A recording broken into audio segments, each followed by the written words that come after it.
Hello everyone, welcome to Spark Up classes. This is Suman Yadav.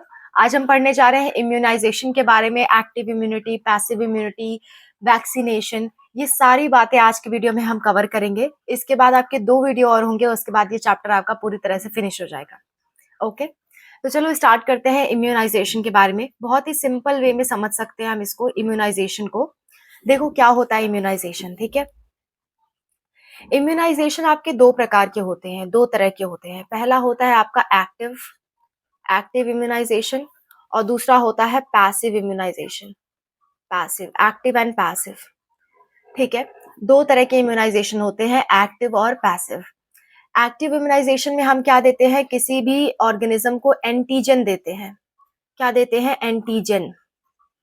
मुझे अच्छे से लिख लेने दो, ठीक है। किसी भी ऑर्गेनिज्म को हम क्या देते हैं? एंटीजन देते हैं, एंटीजन। और पैसिव में हम क्या देते हैं? एंटीबॉडी। एंटीबॉडी, सॉरी मैंने जेंट लिख दिया, एंटीजन, ठीक है। एक्टिव इम्यूनिटी में हम क्या देते हैं? एक्टिव इम्यूनाइजेशन में हम बाहर से एंटीजन देते हैं और पैसिव में एंटीबॉडी देते हैं।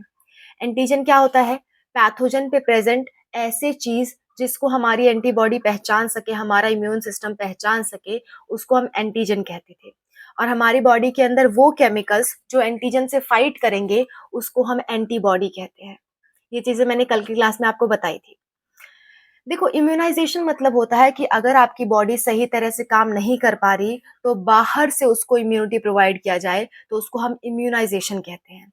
इम्यूनाइजेशन मतलब कुछ ऐसा करना ताकि हमारे बॉडी की इम्यूनिटी बढ़ जाए। Okay, the process to increase the immunity of human beings, that is your immunization. Immunization 2 तरह से किया जा सकता है, पहला एक्टिव, दूसरा पैसिव, ठीक है। एक्टिव या पैसिव। एक्टिव में हम एंटीजन देते हैं और पैसिव में हम क्या देते हैं? एंटीबॉडी, ठीक है। तो इस अगर एक्टिव इम्यूनाइजेशन करेंगे तो एक्टिव हमारी इम्यूनिटी होगी, अगर पैसिव इम्यूनाइजेशन करेंगे तो पैसिव इम्यूनिटी होगी। तो आपको 4 टर्म्स देखने को मिलते हैं, immunization, vaccination, active immunity, passive immunity. तो ये चारों टर्म्स हम क्लियर कर लेते हैं। देखो, एक्टिव इम्यूनिटी आपको समझ में आ गया। अगर एक्टिवली इम्यूनाइजेशन दोगे, यानी कि एंटीजन दोगे बॉडी में, तो क्या होगी? एक्टिव इम्यूनिटी एक्शन में आएगी। और अगर आप एंटीबॉडी देते हो तो पैसिव इम्यूनिटी आएगी, ठीक है। सुनो ध्यान से, जब भी किसी के बॉडी के अंदर एंटीजन दिया जाएगा, तो क्या एंटीजन आप डायरेक्टली देना चाहोगे? नहीं। जैसे कोरोना वायरस ने आपको इन्फेक्ट किया, तो क्या आप corona virus as it is किसी के अंदर डालना चाहोगे? नहीं। उसको क्या करना पड़ेगा? वीक करना पड़ेगा। वीक वीक करना पड़ेगा, या उसको किल करना पड़ेगा, डेड, ठीक है। वीक या डेड एंटीजन डाला जाता है, एज इट इज नहीं डाल देते, वरना तो बीमारी हो जाएगी। तो एंटीजन डालने से होगा क्या? हमारी बॉडी क्या करेगी? इसके खिलाफ एंटीबॉडी बना लेगी। Antibody made by our body, और इसी प्रोसेस को हम कहते हैं वैक्सीनेशन। वैक्सीनेशन, ध्यान से सुनो। जैसे मान लो, मैंने आपको कल बताया था एक्वायर्ड इम्यूनिटी के बारे में, ऐसी इम्यूनिटी जो जन्म के बाद मिलती है और मेमोरी पे बेस होती है। कि अगर कोई पहली बार आया है और आप पे अटैक कर रहा है, तो आपकी बॉडी पहचान नहीं पाएगी। लेकिन दूसरी बार आया और दूसरी बार अटैक करेगा, तो बॉडी आपकी तगड़े से रिस्पॉन्स देगी उसको, ठीक है। तो इसी कॉन्सेप्ट को हम यूज करते हैं एक्टिव इम्यूनाइजेशन में। क्या करते हैं, सुनो जरा। जैसे मान लो कोई भी वायरल डिजीज है, कोई भी बैक्टीरियल डिजीज है, वो अचानक से आपकी बॉडी पे आ रही है, तो इनफैक्ट लोगों की डेथ हो जा रही है, या उससे बहुत तगड़ी बीमारी हो जा रही है, तो हम क्या बनाते हैं? उसके खिलाफ वैक्सीन बनाते हैं। वैक्सीन मतलब क्या होता है, समझना। हम क्या करते हैं, उसी पैथोजन का, जैसे मान लो कोरोना वायरस हमें इम्पैक्ट करने वाला है, तो कोरोना वायरस का क्या करेंगे? उसका वीक फॉर्म या फिर डेड फॉर्म हम क्या कर देंगे? अपनी बॉडी के अंदर डाल देंगे, ताकि उसको देखते ही हमारी बॉडी के अंदर क्या बन जाए? एंटीबॉडी बन जाए।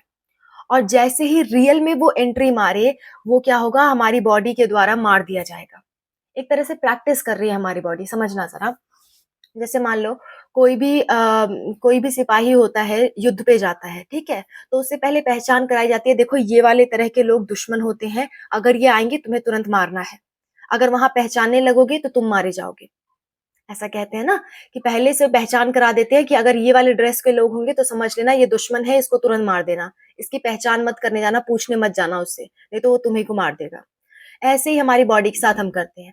हम कुछ एंटीजन पहचान के लिए पहले से आपकी बॉडी में भेज देंगे ताकि आपकी बॉडी पहचान ले और एंटीबॉडी बना ले उसके खिलाफ, ठीक है? जैसे ही रियल वाला दुश्मन हमारे सामने आएगा, हमारी बॉडी क्या कर लेगी? उससे फाइटिंग कर लेगी। तो इस तरह के इम्यूनाइजेशन को हम एक्टिव इम्यूनाइजेशन कहते हैं या वैक्सीनेशन कहते हैं। जो वैक्सीन्स आपको दी जाती हैं वो असल में एंटीजन होती हैं। यानी कि कोरोना वायरस अगर आपको इम्पैक्ट कर रहा है तो कोरोना वायरस ही डाला जाता है उस वैक्सीन के अंदर। जो आपको सुई लगती है ना वो कोरोना वायरस की ही लगती है।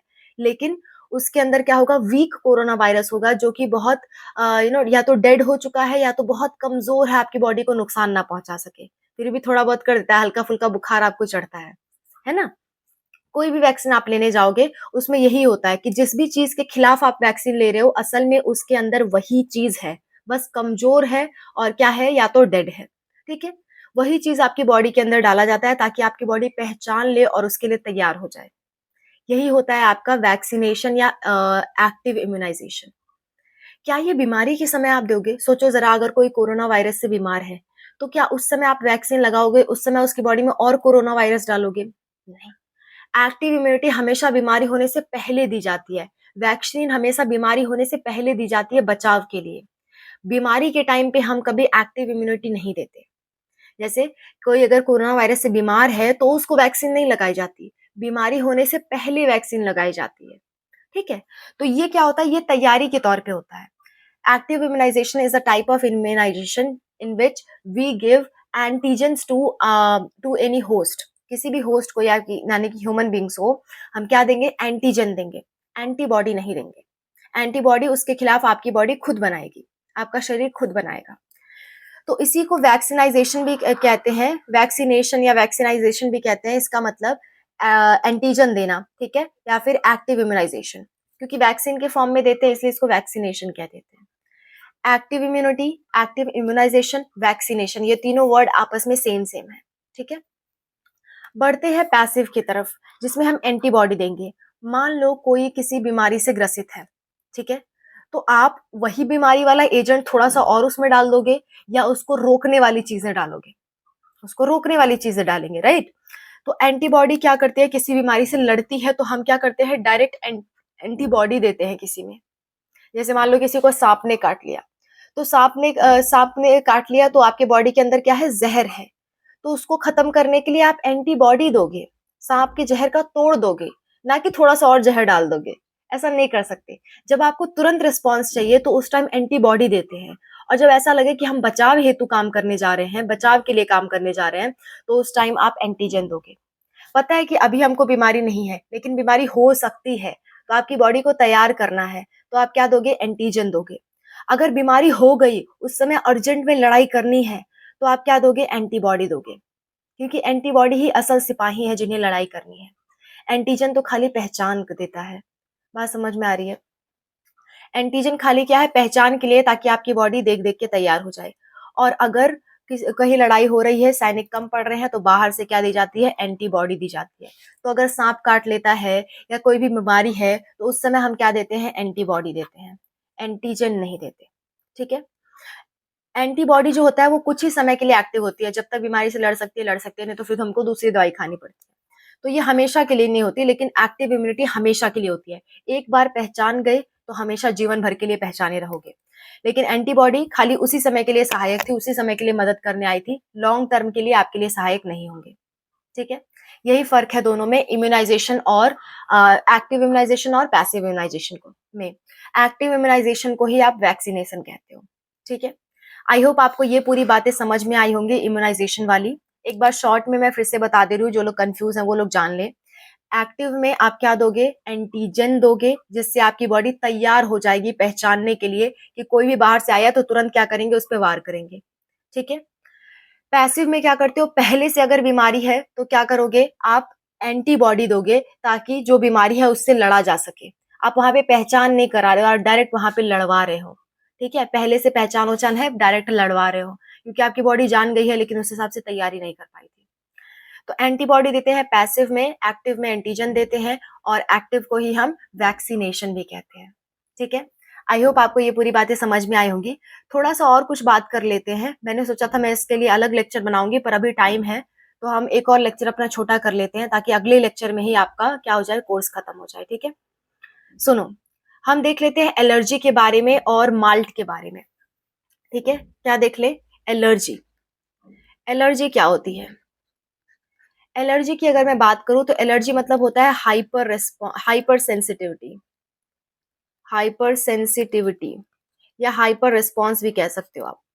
यानी आपकी बॉडी को करना क्या चाहिए कि कोई बाहर से आया तो उसके खिलाफ लड़ने के लिए तैयार हो जाना चाहिए, लेकिन आपकी बॉडी कुछ ज्यादा ही उछलने लगे, कोई नहीं भी आ रहा है, देखते दूर से देखते खूब ज्यादा उछलने लगे, तो उसको क्या कहेंगे? Allergy. Hyper activity, hyper sensitivity, जितना होना चाहिए उससे ज्यादा ओवर रिएक्ट कर रही है आपकी बॉडी। आपका इम्यून सिस्टम जब ओवर रिएक्ट करने लगे तो हम उसको कहेंगे एलर्जी हो गई है। जैसे मान लो कोरोना वायरस आना चाहिए था आपकी बॉडी में, और जब आता तब आपकी बॉडी एक्टिव होती और उसको मारना शुरू करती, ये तो नॉर्मल केस है। लेकिन कोरोना वायरस किसी दूर वाले पर्सन को हो रखा है, फिर भी आपकी बॉडी क्या कर रही है? जल्दी जल्दी जल्दी जल्दी लड़ाई की तैयारी कर रही है, लड़ाई की तैयारी कर रही है। तो क्या हो रही है? ओवर एक्साइटेड हो रही है। ऐसा नहीं होना चाहिए उसको। तो इस कंडीशन को हम एलर्जी कहेंगे। एग्जाम्पल के तौर पर रियल लाइफ एग्जाम्पल दूं अगर, तो जैसे होता है कि कई लोगों को धूल से एलर्जी होती है, ठीक है। धूल वगैरह उनके नाक में जाता है तो खांसी, जुकाम, है ना, आंखों से पानी गिरना, ये सब होने लगता है। इनफैक्ट मेरे साथ भी होता है, ठीक है। तो ये क्या है? एक तरह की एलर्जी है। ये सही नहीं है। आपकी बॉडी को धूल से इतना प्रॉब्लम नहीं होना चाहिए, उसको थोड़ा बहुत फिल्टर करना चाहिए, हटाना चाहिए, लेकिन इतना ज्यादा हाइपर एक्टिव नहीं होना चाहिए। और इतना ज्यादा हाइपर एक्टिव अगर आपकी बॉडी हो रही है तो आपका इम्यून सिस्टम ओवर रिएक्ट कर रहा है, और उसी कंडीशन को हम एलर्जी कहते हैं, ठीक है। कई लोगों को पॉलन ग्रेन से एलर्जी होता है, जो फूल वगैरह के पॉलन ग्रेन होते हैं ना, वो अगर नाक में चले जाए तो एलर्जी हो जाता है। अस्थमा वाले पर्सन को अक्सर हो जाता है। तो allergy is nothing but hyper sensitivity of immune system. Immune system का ओवर रिएक्ट करना ही आपका क्या है? एलर्जी है, ठीक है। ये एक टॉपिक हो गया, और एक टॉपिक है माल्ट। माल्ट का आपको फुल फॉर्म याद करना है, mucosa, mucosa associated lymphoid tissue, lymphoid tissue. ये आपकी बॉडी का लगभग 50% इम्यूनिटी ये बॉडी को प्रोवाइड करती है। मतलब कि देखो, आपकी जो पूरी शरीर है ना, उसके अंदर एक लिम्फोइड टिश्यू ऐसे फैला हुआ है हर तरफ। अंदर की तरफ जो गट होती हैं, उसके किनारे किनारे एक लेप लगा होता है म्यूकस का।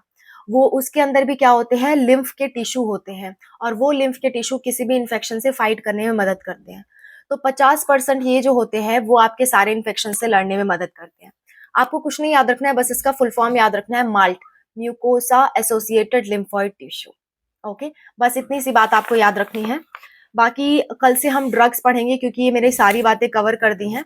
अब कल से हम क्या पढ़ेंगे? ड्रग्स पढ़ेंगे, ठीक है। एक और बात आप जान लो छोटा सा, हाँ, माल्ट के बारे में मैंने बोल दिया, ये 50% ऑफ लिम्फोइड टिश्यू बनाते हैं, ठीक है। लिम्फोइड टिश्यू बनाते हैं। थोड़ा सा लिम्फ के बारे में पढ़ लेते हैं, जब लिम्फोइड टिश्यू की बात आई है, थोड़ा सा लिम्फ देख लेते हैं। मैं इस पूरे को इरेज कर रही हूँ, फिर थोड़ा सा देख लेते हैं लिम्फ क्या होता है। सुनना जरा, लिम्फ, लिम्फ होता है nothing but plasma minus plasma protein. Plasma में से प्लाज्मा प्रोटीन को हटा दिया जाए तो जो भी चीजें बचती हैं उसको हम क्या कहते हैं? लिम्फ कहते हैं। आप ये बात याद रखना, plasma minus plasma protein is lymph. जैसे आपकी बॉडी में ब्लड होता है ना, वैसे ही एक लिक्विड होता है लिम्फ। लिम्फ क्या करता है? आपके इन्फेक्शन से फाइट करने में मदद करता है, क्योंकि इसके अंदर डब्ल्यूबीसी होती है, ठीक है। इन्फेक्शन फाइटिंग, इन्फेक्शन से फाइट करने में भी मदद करता है। तो आपकी बॉडी के अंदर लिम्फ पाया जाता है, जो कि है प्लाज्मा माइनस प्लाज्मा प्रोटीन। और ये लिम्फोइड टिश्यू इन्फेक्शन से लड़ने में मदद करते हैं और हमारा इम्यून सिस्टम को बिल्डअप करने में भी मदद करते हैं, ठीक है। आपका अगर मैं कहूँ सेकेंडरी लिम्फोइड ऑर्गन, जहां आपके डब्ल्यूबीसी मैच्योर होते हैं और रोगों से लड़ने के लिए तैयार होते हैं, वो होता है सेकेंडरी लिम्फोइड ऑर्गन, ठीक है। वो ऑर्गन है आपके स्प्लीन। स्प्लीन, स्प्लीन क्या होता है? एक आपकी बॉडी के अंदर ऑर्गन होता है जो ब्लड रिजर्वॉयर होता है, इसी को ग्रेवयार्ड ऑफ आरबीसी भी कहते हैं, ठीक है। यहाँ पे आरबीसी दफन भी होते हैं, मर जाने के बाद आरबीसी कहाँ जाएगा? स्प्लीन में जाएगा, ओके। और डब्ल्यूबीसी का मैच्योरेशन कहाँ होता है? स्प्लीन में होता है, ठीक है। तो इतनी सारी बातें आपको ध्यान रखनी है। और प्राइमरी लिम्फोइड ऑर्गन भी याद रख लो कि लिम्फ कहाँ, जो आपके डब्ल्यूबीसी होते हैं वो कहाँ बनते हैं एक्चुअल में, तो प्राइमरी लिम्फोइड ऑर्गन आपके होंगे बोन मैरो जानते हो? जो आपकी फीमर वगैरह बोन होती है ना, उसके अंदर लाल कलर का एक होता है। अगर कोई नॉन वेजिटेरियन हो तो उनको पता होगा। जब वो लेग पीस वगैरह खाते हैं तो उसके अंदर रेड कलर का कुछ होता है हड्डी के अंदर। वो रेड कलर वाला पार्ट क्या है? Bone marrow. और वहीं पे क्या बनते हैं? डब्ल्यूबीसी बनते हैं, जिसकी वजह से आप इन्फेक्शन से फाइट कर पा रहे हो। और कहाँ बनते हैं? थाइमस में बनते हैं। थाइमस। थाइमस एक ग्लैंड होती है जो कि ठीक आपके चेस्ट की, यहाँ पे आप टच करोगे तो चेस्ट पे एक बोन होती है, स्टर्नम इस बोन को कहते हैं। इसके जस्ट नीचे ये ग्लैंड होता है और यहीं पे डब्ल्यूबीसी क्या करते हैं? मैच्योर होते हैं, बनते हैं। ओके। जो आप लिम्फॉइड पढ़ रहे थे ना, बी लिम्फोसाइट, टी लिम्फोसाइट, वो सब यहीं पे बनते हैं। ठीक है, वो लिम्फॉइड ऑर्गन से ही रिलेटेड है। ओके। तो ये थोड़ा सा एक्स्ट्रा पार्ट था, बस ये पॉइंट के फॉर्म में आपको याद रखना है कि लिम्फ क्या होता है? Plasma minus plasma protein. Secondary lymphoid organ spleen है। प्राइमरी लिम्फॉइड ऑर्गन जहां लिम्फ बनते जहां डब्ल्यूबीसी बनते हैं, लिम्फोसाइट बनते हैं, वो होते हैं आपके बोन मैरो और थाइमस। छोटी छोटी सी बातें हैं, बस पॉइंट के फॉर्म में आपको याद रखना है। इसमें कुछ बहुत लॉजिक वाली चीजें नहीं है, बहुत डिटेल में हमको इसके नहीं जाना। ठीक है। नेक्स्ट क्लास में हम पढ़ेंगे ड्रग्स के बारे में और ये फिर आपका चैप्टर खत्म हो जाएगा। आज ही मैं वो कोर्स करवा दूंगी आपको, आज शाम तक आपको उस पे वीडियो मिल जाएगा और आज हम आपका ये चैप्टर खत्म कर देंगे। नेक्स्ट चैप्टर आपका बहुत छोटा है, बहुत लंबा नहीं होगा, छोटा सा चैप्टर है आपका next, microbes in human welfare. 2 से 3 दिन के अंदर वो खत्म हो जाएगा। Okay. Wish you all the best, मिलते हैं नेक्स्ट वीडियो में।